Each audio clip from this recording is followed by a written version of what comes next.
Iran আমেরিকার যুদ্ধে শান্তি এখনো অধরা, কিন্তু কূটনৈতিক যুদ্ধে বিশ্বের মন জয় করছে ইরান। আপনারা সকলেই জানেন, গত কয়েকদিন আগেই ভ্যাটিকানের পোপ তিনি বলেছিলেন, তিনি ইরানের নাম করেননি, তিনি সাধারণভাবেই বলেছিলেন যে যুদ্ধ বন্ধ করা দরকার। এবং তারপরেই তার এই বক্তব্যকে কটাক্ষ করেছিলেন মার্কিন প্রেসিডেন্ট ডোনাল্ড ট্রাম্প। তিনি বলেছিলেন হোয়াইট হাউস আছে বলেই ভ্যাটিকান সিটি আছে, এবং শুধু তাই নয়, তিনি নিজেকে কার্যত যীশু খ্রিস্ট বানিয়ে একটি ছবি পোস্ট করেছিলেন। তাকে কেন্দ্র করে তুমুল সমালোচনা হয়। সেই ছবি শেষ পর্যন্ত প্রত্যাহার করে নিতে বাধ্য হন মার্কিন প্রেসিডেন্ট ডোনাল্ড ট্রাম্প। এবং তিনি ভ্যাটিকান সিটির পোপকে যে মন্তব্য করেছিলেন, সেই মন্তব্য সম্পর্কে ইতালির প্রধানমন্ত্রী জর্জিয়া মেলোনি তিনি তার প্রেক্ষিতে কড়া জবাব দিয়েছিলেন। তিনি কড়া বার্তা দিয়ে বলেছিলেন এই বক্তব্য আনঅ্যাকসেপ্টেবল। এবং এই যে শিরদাঁড়া সোজা করে ওয়াশিংটনের বিরুদ্ধে বক্তব্য রাখা যায় তা দেখিয়েছেন ইতালির প্রধানমন্ত্রী জর্জিয়া মেলোনি।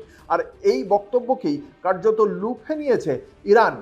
ঘানায় ইরানের যে এম্বাসি রয়েছে, যে দূতাবাস রয়েছে, সেখান থেকে একটা টুইট করা হয়েছে। এবং সেই এক্সান্ডেলে যে পোস্ট, সেই পোস্টটা হয়েছে প্রচণ্ড মজা করে। অর্থাৎ কূটনীতিতে যে প্রচলিত রীতি অনুযায়ী যে গাম্ভীর্য থাকে, সেই গাম্ভীর্যকে একেবারে উড়িয়ে দিয়ে সেখানে কথোপকথনের ঢঙে রসবোধের জন্ম দিয়ে এক নতুন রীতি সৃষ্টি করেছে ইরান। কি বলা হয়েছে সেই এক্সান্ডেল পোস্টে? সেখানে বলা হয়েছে, প্রিয় ইটালি, আপনার প্রধানমন্ত্রী এইমাত্র পোপের পক্ষ নিয়ে কথা বললেন। এর ফলে ওয়াশিংটনে তার যে বন্ধু ছিল, সেই বন্ধুকে হারিয়েছেন ইতালির প্রধানমন্ত্রী। এবং তিনি হলেন এমন একজন ব্যক্তি যিনি আদতে একজন শোকাহত সেনাপতি।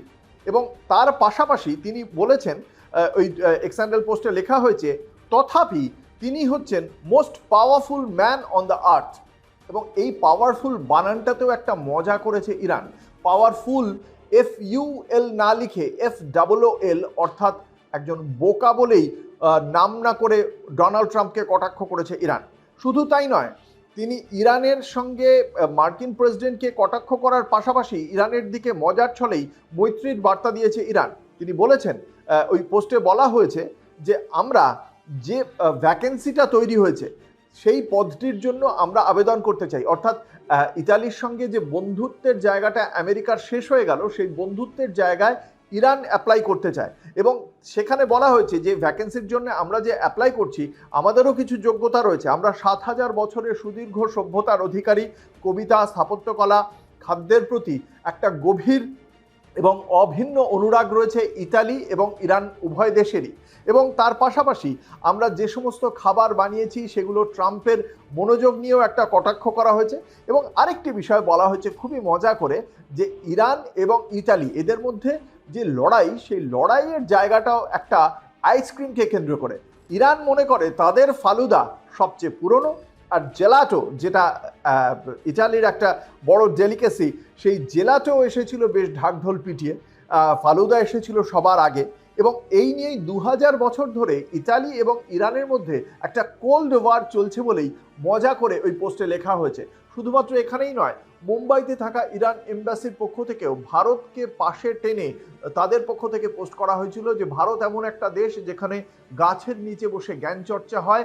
এখানেই শূন্য আবিষ্কৃত হয়েছিল, এখানে জ্ঞান আর স্বাদ একসাথেই চর্চা হয়। এবং সোয়াগের চর্চা যেটা হচ্ছে, সেই বিষয়টিও কিন্তু ইরানের পক্ষ থেকে বলা হয়েছিল। ফলে একটা বিষয় খুব স্পষ্ট, ইরান এই উইটি এক্সান্ডেল পোস্ট বা সমাজ মাধ্যমে এই ধরনের পোস্ট দিয়ে বিশ্বের কূটনৈতিক যে রীতি, সেই রীতিকে চেঞ্জ শুধু করছে না, বিশ্বের মনও কিন্তু জয় করে নিচ্ছে। এবং এটাও কার্যত এক ধরনের কটাক্ষ, শ্লেষ, এর মাধ্যমে ক্রমশ কোণঠাসা করে দিচ্ছে কূটনৈতিকভাবে আমেরিকাকে।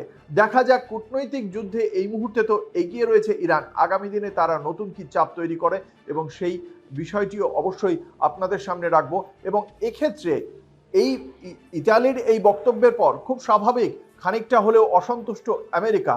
খ্যাপাটে ডোনাল্ড ট্রাম্প, তার কি পদক্ষেপ হয় সেদিকেও অবশ্যই নজর থাকবে, এবং সেই তথ্য অবশ্যই তুলে ধরবো আপনাদের সামনে। দেখতে থাকুন কলকাতা টিভি ও কলকাতা টিভি ডিজিটাল, রাত দিন 7 দিন।